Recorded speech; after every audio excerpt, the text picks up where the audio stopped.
A mass shooting is when 4 or more people are shot in one location at around the same time. That's at least how the Gun Violence Archive, or GVA, defines it. Based on their data pool, there were 656 mass shootings in America in 2023.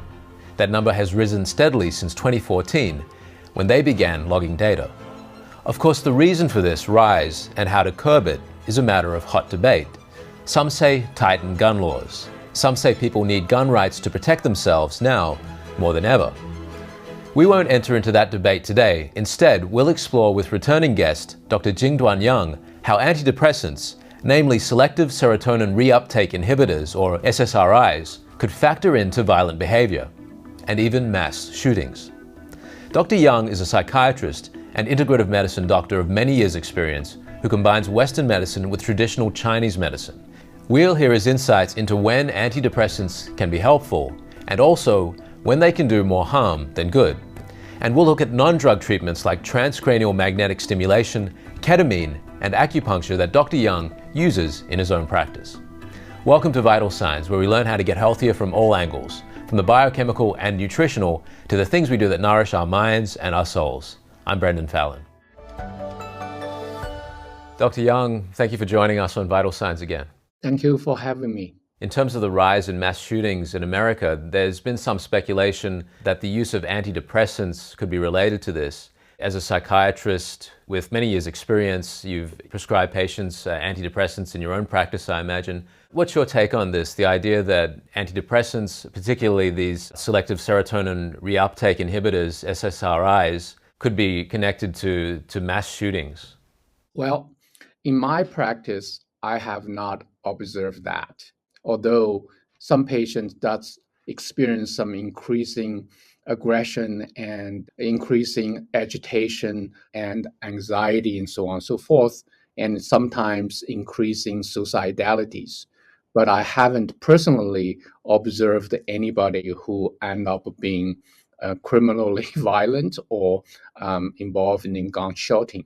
However, theoretically, it is possible, and I have read a number of case studies which patients are involved in the horrific homicides, which seem to be directly associated with use of antidepressants, SSRIs in particular. I see. Is there a particular example that comes to mind of that?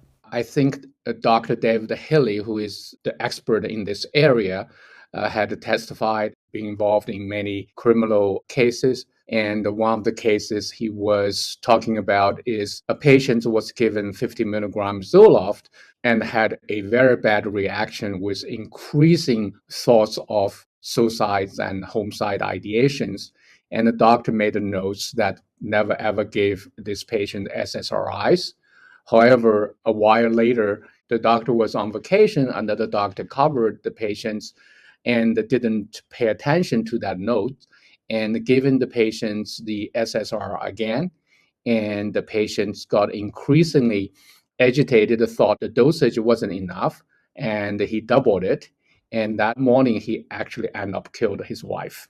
That's a really shocking example, and I guess that just shows how terribly things can go wrong if patient information isn't communicated properly and a thorough understanding of a patient's history isn't known. There are studies about the link between violence and antidepressants, SSRIs in particular. It seems to say that statistically about 3% of the possibility and 97% seem to be okay. The problem is we don't know who is going to among that 3%. I think there are several factors we have to consider when we prescribe SSRI to a patient. And perhaps all the more important to consider these things when we know that young people and even children are being prescribed antidepressants these days.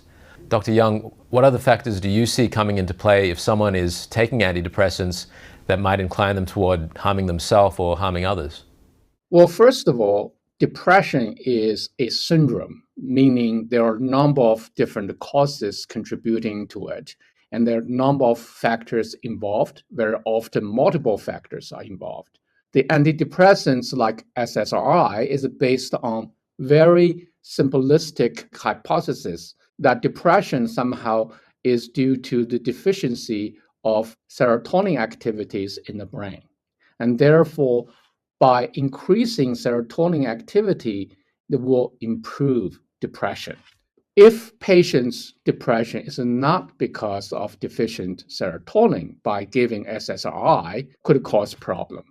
And also everybody metabolize medication differently due to the genetic reasons. Therefore, there is a dosage issues. Some people need a higher dosage to have effects. Some people need less dosage to have effects. Number three is that the SSRI is inhibited the reuptake of serotonin. Let's understand how SSRI works. SSRI works by artificially inhibiting the transporter of serotonin.